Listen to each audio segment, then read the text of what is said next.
அன்பர்களே, ஆண்டவராகிய இயேசு கிறிஸ்துவின் நாமத்தில் உங்களுக்கு மனம் நிறைந்த வாழ்த்துக்களை தெரிவித்துக் கொண்டு சத்திய வசனம் திருமறை பாட நிகழ்ச்சிக்கு உங்களை அன்போடு அழைக்கிறோம். சத்திய வசனம், இது தேவனின் வசனம்.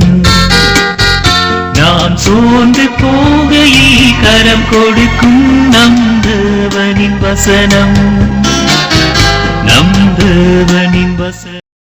குறித்த காலத்துக்கு தரிசனம் இன்னும் வைக்கப்பட்டிருக்கிறது. முடிவிலே அது விளங்கும். அது பொய் சொல்லாது. அது தாமதித்தாலும் அதற்கு காத்திரு. அது நிச்சயமாய் வரும். அது தாமதிப்பதில்லை. சத்தியவசன நேயர்கள், பங்காளர்கள், இதை பார்த்து கொண்டிருக்கிற நண்பர்கள் ஒவ்வொருவருக்கும் இயேசு கிறிஸ்துவின் இனிய நாமத்தில் எங்கள் வாழ்த்துக்களை தெரிவிக்கிறோம். இந்த நாளிலும் ஆண்டவர் நம்மை நடத்தி வருகிறார், நம்மை காத்து வருகிறார், நம்மோடு அவர் இருக்கிறார்.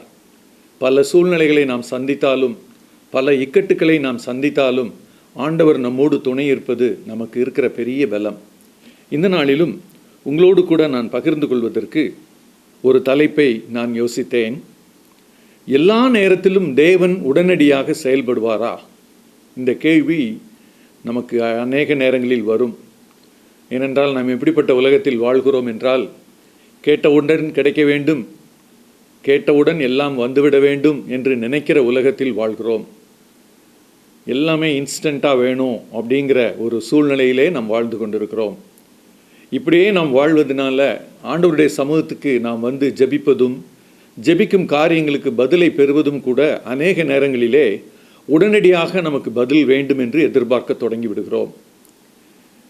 கீழ்ப்படுகிறவர்கள், வேதத்தை நேசிக்கிறவர்கள், இயேசு கிறிஸ்துவை நேசித்து அவரை பின் செல்லுகிறவர்கள் கூட அநேக நேரங்களிலே சோர்ந்து போகிறதை நாம் பார்க்கிறோம். வேத புத்தகத்திலே யாத்திராகமத்திலே நாம் பார்க்கிறோம், 3ஆம் அதிகாரத்திலே மோசேயை ஆண்டவர் அழைக்கிறார். எகிப்துக்கு அனுப்புவதற்காக, அங்குள்ள இஸ்ரவேல் மக்களை மீட்டெடுக்க, அவர்களை வெளியே கொண்டு வருவதற்கு, பார்வோனிடம் பேசுவதற்கு அனுப்புகிறார். நான் இருக்கிறவராகவே இருக்கிறேன் என்று அறிமுகம் தந்து, இந்த ஆண்டவர் அனுப்பினார் என்று சொல்லி பார்வோனிடம் பேச சொல்லி அனுப்புகிறார். இதை நாம் யாத்திரையாகவும் 3ஆம் அதிகாரத்திலே நாம் பார்க்கிறோம். இன்று நாம் பார்க்க போவது 5வது அதிகாரம், யாத்திரையாகவும் 5ஆம் அதிகாரம். மோசேயும் ஆரோனும் புறப்பட்டு வருகிறார்கள்.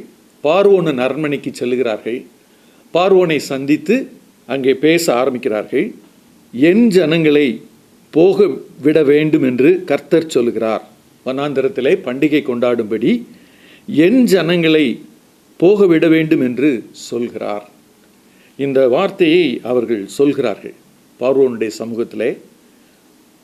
இயேசு கிறிஸ்துவுக்கு பிரியமான வாழ்க்கையை வாழ நினைக்கும் நீங்களும் நானும் கூட இந்த பகுதியை படிக்கும்போது எவ்வளோ தைரியமாய் போய் பார்வோனிடம் பேசுகிறார்கள். அவர்களுக்கு எவ்வளோ அழகான தைரியத்தை ஆண்டவர் கொடுத்திருக்கிறார்.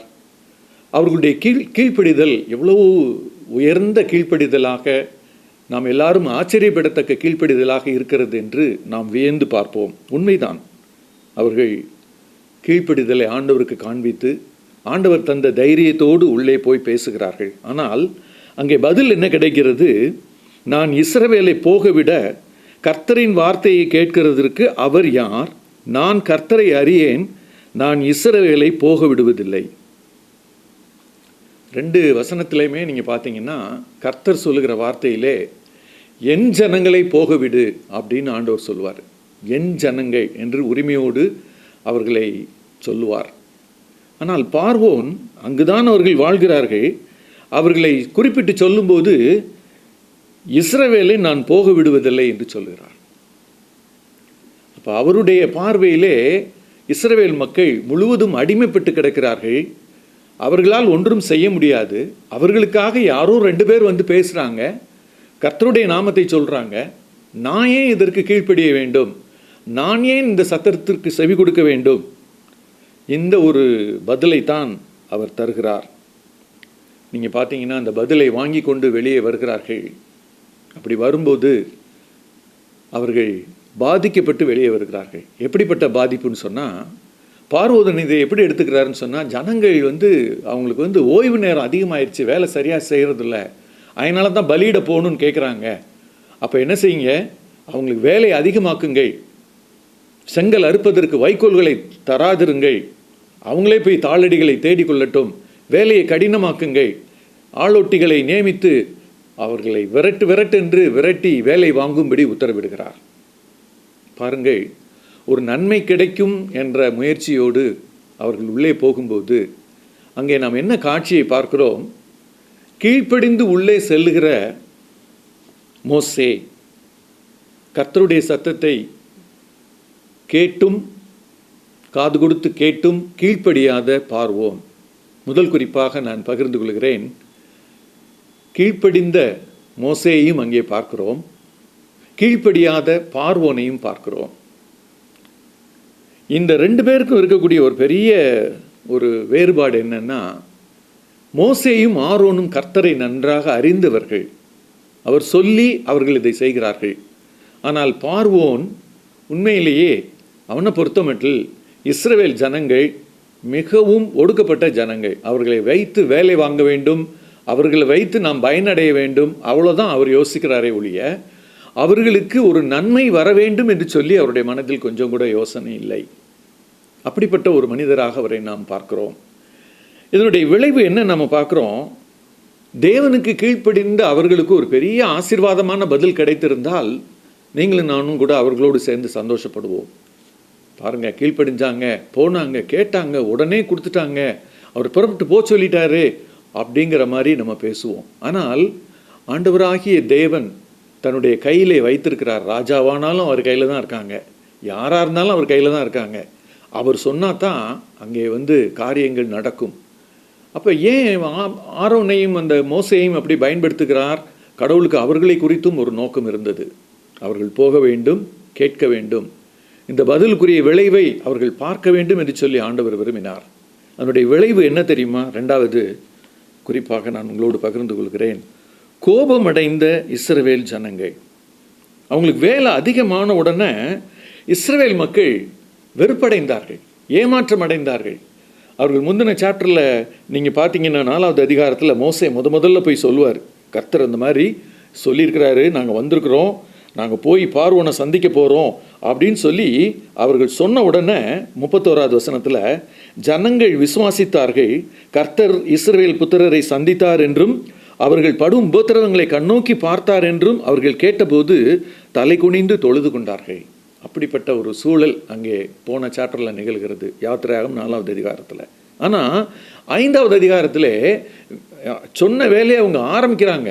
ஆனால் ஃபஸ்ட்டு ஸ்டெப்பே அவங்க சந்திக்கிறது என்ன அப்படின்னு சொன்னால், வித்தியாசமான ஒரு சூழல், ஒரு கடுமையான தண்டனை கிடைத்தது போல அவர்களுக்கு அதிக வேலையை செய்ய சொல்லி அவர்களுக்கு வேலை பளு கூட்டப்படுகிறது. அதனால தான் அவங்க 5வது அதிகாரத்தில் நீங்கள் பார்த்தீங்கன்னா 19லேருந்தே வாசிப்போம். நீங்கள் ஒவ்வொரு நாளிலும் அறுத்து தீர வேண்டிய செங்கலிலே ஒன்றும் குறைக்கப்படாது என்று சொல்லப்பட்டதினாலே இஸ்ரவேல் புத்திரரின் தலைவர் தங்களுக்கு இக்கட்டு வந்தது என்று கண்டார்கள்.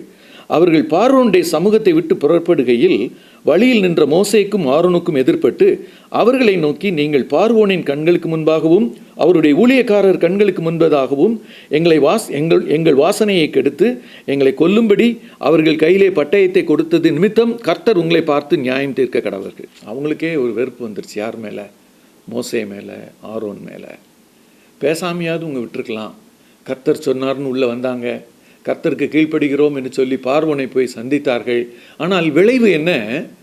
எங்களுக்கு தண்டனை கிடைத்தது போல, சும்மா நாங்கள் பாட்டுக்கு வேலை பார்த்துட்டு இருந்த எங்களுக்கு அதிக வேலைப்பழுவை பார்வோன் கூட்டுவதற்கு இவர்கள் காரணமாகி விட்டார்கள். எங்கள் வாசனையை கெடுத்து போட்டார்கள், அவங்க கையில் பட்டயத்தை கொடுத்துட்டாங்க. அந்த வார்த்தைகளெல்லாம் நீங்கள் பார்த்தீங்கன்னா அவர்களுடைய கோபம், அவர்களுக்கு ஏற்பட்ட ஏமாற்றம், அவர்களுக்கு ஏற்பட்ட வெறுப்பு, சலிப்பு அத்தனையும் வார்த்தைகளாக மோசையை பார்த்து, ஆரோனை பார்த்து சொல்லுகிறார்கள். யோசித்து பாருங்க, இன்னைக்கு நீங்களும் நானும் கூட அநேக நேரங்களிலே ஆண்டவருக்காக கீழ்ப்படுகிறோம், ஆண்டவர் சொன்னதை நிறைவேற்றும்படி காலடி எடுத்து வைத்து போகிறோம். ஆனால் நமக்கு சாதகமான பதிலும் சாதகமான சூழ்நிலையும் உடனே அமைந்து விடுகிறதா? நாம் யோசித்து பார்ப்போம் என்று சொன்னால் பல நேரங்களில் அப்படி அமைவதில்லை. பல நேரங்களில் கீழ்ப்படுகிற நமக்கும் காரியங்கள் வேறு விதமாக நடக்கிறது. நாம் ஜெபித்துவிட்டு எழும்பி போய் அந்த காரியத்தை செய்ய தொடங்கும் போது அதில் மேலும் ஒரு இரக்கம் அல்லது மேலும் அதில் ஒரு தொய்வு, அது வித்தியாசமாக போகிற காட்சிகளை நாம் பார்த்து அநேக நேரங்களிலே நாமும் கூட சலிப்படைகிறோம். ஆண்டவர் கீழ்ப்படுகிறோமே, ஆண்டவருக்கு பிரியமாய் நடந்து கொள்கிறோமே, ஆண்டவர் செய்ய சொல்லும் காரியங்களை எல்லாம் செய்கிறோமே. ஆனால் ஆண்டவர் எனக்கு வாய்க்க பண்ணணும்னு நான் நினைக்கிற சில ஆசீர்வாதங்கள் எனக்கு கையிலே கிடைக்காமல் போய்விடுகிறதே, தள்ளி போய்விடுகிறதே, விளைவு மாறுபட்ட விளைவாக எனக்கு சேர்ந்து விடுகிறதே. இப்படி நாம் அநேக நேரங்களிலே சோர்ந்து போகிறோம். ஆனால் அங்கே எல்லாரும் சோர்ந்து போன நிலைமையில், எல்லாரும் மனம் வெதும்பி போய் என்ன செய்வது என்று சொல்லி ஒருவர் நொந்து கொண்டு அங்கே பிரிந்து போகக்கூடிய அந்த சூழ்நிலையிலே 2 பேர் மட்டும், மோசேயும் ஆரோனும் மட்டும் ஒரு காரியத்தை செய்கிறார்கள். 3வது குறிப்பாக அதை உங்களுக்கு நான் பகிர்ந்து கொள்ள விரும்புகிறேன். தேவ சமூகத்தை தேடிய மோசே. இதை நான் வாசித்து பார்க்கும்போது எனக்கு பல கேள்விகள் அங்கே வந்தது. சூழ்நிலை இப்படி இருக்கிறது, அவர்கள் எதிர்பார்த்த பதில் கிடைக்கவில்லை, அவர்கள் எதிர்பார்த்த சூழல் அமையவில்லை, மாறாக அவர்களுக்கு தீமை வந்ததை போல சில காரியங்கள் நடைபெற்று விட்டது. இதன் விளைவாக அவங்க என்ன செய்கிறாங்க, மோசேயும் ஆரோனையும் கூட அலட்சியம் பண்ணி போகிறதை நாம் பார்க்கிறோம். இந்த சூழ்நிலையிலே யாராக இருந்தாலும் ஆண்டவர் சொன்னதுபடி நமக்கு செய்யலை, பேசாமல் போயிடுவோம் அப்படிங்கிற ஒரு முடிவுக்கு கூட வந்து விடுவார்கள். ஆனால் பாருங்க, அப்படிப்பட்ட நேரத்தில் அவர்கள் தேவ சமூகத்துக்கு செல்கிறார்கள். இன்னைக்கு உங்களுக்கும் எனக்கும் ஆண்டவர் சொல்லுகிற காரியம் என்ன தெரியுமா? நாம் எதிர்பார்த்த பதில் கிடைக்காத நேரம், நாம் ஏமாற்றத்தை சந்திக்கும் நேரம், நமக்கு என்ன செய்வதென்று தெரியாமல் திகைக்கும் அந்த நேரம், மனிதர்களை தேடி ஓடி நாட வேண்டாம். வேறு முயற்சிகளிலே அங்கலாய்த்து ஈடுபடுவது அநேக நேரங்களிலே பலன் தராமலும் போய்விடும். ஆனால் ஒரே ஒரு இடம் உண்டு, அந்த இடத்துக்கு நீங்கள் போவீங்கன்னு சொன்னால், நானும் அந்த இடத்துக்கு போவேன்னு சொன்னால், அங்கே நமக்கு என்ன கிடைக்கிது தெரியுமா? முதல்ல ஆண்டவர் என்ன செய்கிறார், நம்முடைய பார்வையை சரிப்படுத்துகிறார். நாம் பார்த்து கொண்டிருக்கிற சூழ்நிலையை பார்த்து கொண்டிருக்கிறோமே, இந்த சூழலில் இப்படி நடந்து விட்டது, இந்த காரியங்கள் எல்லாம் நிகழ்ந்து விட்டது என்று சொல்லி வேதனையோடு பார்த்து கொண்டிருக்கிறோமே, அந்த பார்வையை சற்று மாற்றி அவரை பார்க்க சொல்லி அழைக்கிறார். அவரை பார்க்கும்படி தேவ சமூகத்துக்கு போன அவர்களுக்கு நேர்ந்தது என்ன தெரியுமா? முதல்ல அவங்க ஃப்ரீயாக ஆண்டவர்கிட்ட கொட்டுறாங்க. தேவ சமூகத்தில் ஒரு பெரிய நன்மையான ஒரு சூழல் என்ன தெரியுமா? நீங்கள் மனிதர்களிடம் யாரிடமும் சொல்ல முடியாத காரியங்களை தேவனிடத்தில் பகிர்ந்து கொள்ளலாம். மனிதர்களிடம் சொல்ல முடியாத இக்கட்டான சூழ்நிலையை நீங்கள் ஆண்டவரிடம் பகிர்ந்து கொள்ளலாம். உங்கள் மனதில் உள்ள வேதனைகளை எல்லாம் அப்படியே கொட்டி ஆண்டவருடைய சமூகத்திலே, இதுதான் ஆண்டவரே நிலைமை என்று சொல்லி நாம் தாராளமாக ஆண்டவரிடத்திலே சொல்லலாம். நம் வார்த்தைகளை பொறுமையோடு கேட்கிறவர் இந்த உலகத்தில் ஒருத்தர் உண்டுன்னு சொன்னால் அது நம்முடைய தேவனாகிய கர்த்தர் தான். இன்னைக்கு யோசித்து பாருங்க, வீட்டுக்குள்ள அநேக நேரங்களில் பேசும்போது யாராவது பொறுமையாய் கேட்கிறார்களா? யாராவது பேசுவதை பொறுமையாய் கேட்கிற மக்கள் இருக்கிறார்களா? எல்லாரும் சொல்றது என்ன? சீக்கிரம் சொல்லுங்க, சீக்கிரம் முடிங்க, சீக்கிரம், அப்படிதான் சொல்றாங்க. காது கொடுத்து கேட்பவர்கள் இல்லை. ஆனால் தேவன் தன்னுடைய பிள்ளைகள் பாதிக்கப்பட்டு அங்கே தேவ சமூகத்துக்கு வரும்போது அவர் என்ன செய்கிறார் தெரியுமா? அவர்களுடைய உணர்வுகளை அப்படியே வாங்கி கொள்ளுகிறார். யாத்திராகமம் 5வது அதிகாரம் 22வது வசனம். அப்பொழுது கர்த்தரிடத்தில் திரும்பி போய், மோசே கர்த்தரிடத்தில் திரும்பி போய், ஆண்டவரே, இந்த ஜனங்களுக்கு தீங்கு வர பண்ணினதென்ன? ஏன் என்னை அனுப்பினீர்? மோசே அப்படி கேட்கிறார் என்று சொல்லி நாம் ஆச்சரியப்படலாம். ஆனால் நாம் அநேக நேரங்களில் அப்படி கேட்கிறோம் அல்லவா? ஆண்டவரே, என்னை சந்தித்தீரே, என்னை ரட்சித்தீரே, எனக்கு இப்படி நேரிடுகிறதே, எனக்கு கலக்கம் வருகிறதே, எனக்கு நடைபெறுகிற காரியங்களெல்லாம் பார்க்கும்போது என்னுடைய வேதனை அதிகமாகிறதே, ஏன் என்னை உம்முடைய பிள்ளையாக மாற்றினீர்?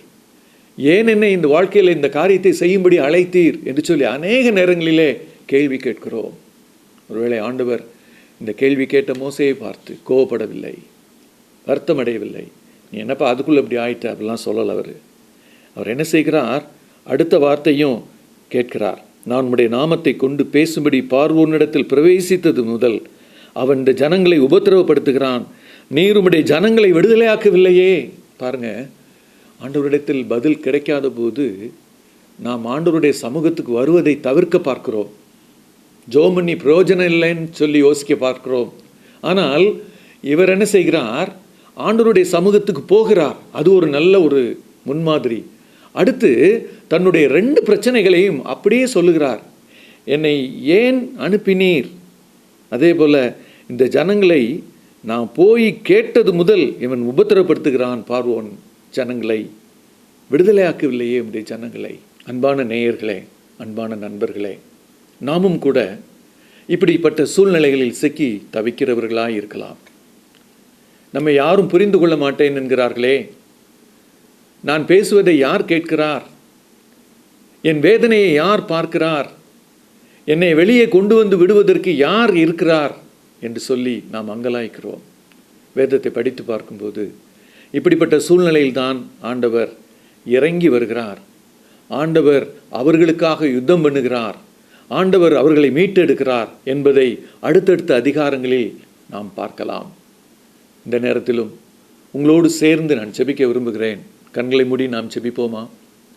எங்களை அதிகமாக நேசிக்கிற எங்கள் அன்பின் பரமதகப்பனே, வேதனையில் மத்தியில் வாழ்கிற, கலக்கத்தின் மத்தியில் வாழ்கிற, கடினமான சூழ்நிலையில் வாழ்ந்து கொண்டிருக்கிற யாராக இருந்தாலும் ஆண்டவரே, நீர் இந்த நாளிலே அவர்களுக்கு இந்த வேத புத்தகத்தின் வாயிலாக சொல்வது, நீ என்னை நோக்கி கூப்பிடு, அப்பொழுது உனக்கு எட்டாததும் உனக்கு புரியாததுமான காரியங்களை நான் உனக்கு அறிவிப்பேன், நான் உன்னோடு துணை நின்று உன்னை விடுவிப்பேன் என்று சொல்லி நீர் சொல்லுகிறீர். ஆண்டவரே, கலக்கங்களை எடுத்து போடும்.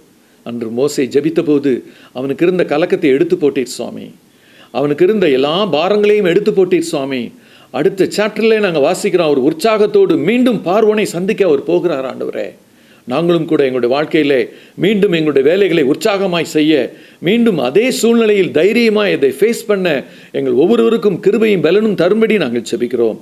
யார் யாரெல்லாம் இந்த நாளிலே வேதனையோடும் கலக்கத்தோடும் எனக்கு யார் உதவி செய்வார் என்று சொல்லி காத்திருக்கிறார்களோ அவர்களுக்கு உடைய கையை நீட்டி, நான் உன்னோடு கூட இருக்கிறேன், நீ பயப்படாதே, நீ திகையாதே, நான் உன் தேவன் என்று சொல்லி நீர் ஆறுதல் படுத்தி பலப்படுத்தி உற்சாகப்படுத்தி அவர்களை வழிநடத்தும்படி ஒப்புக் கொடுக்கிறோம். எல்லா துதி கனம் மகிமையாவும் உமக்கே ஏறெடுக்கிறோம். இரட்சகர் இயேசு கிறிஸ்துவின் இனிய நாமத்தில் ஜெபத்தை ஏறெடுக்கிறோம் எங்கள் ஜீவனுள்ள நல்ல பரம தகப்பனே. ஆமேன்.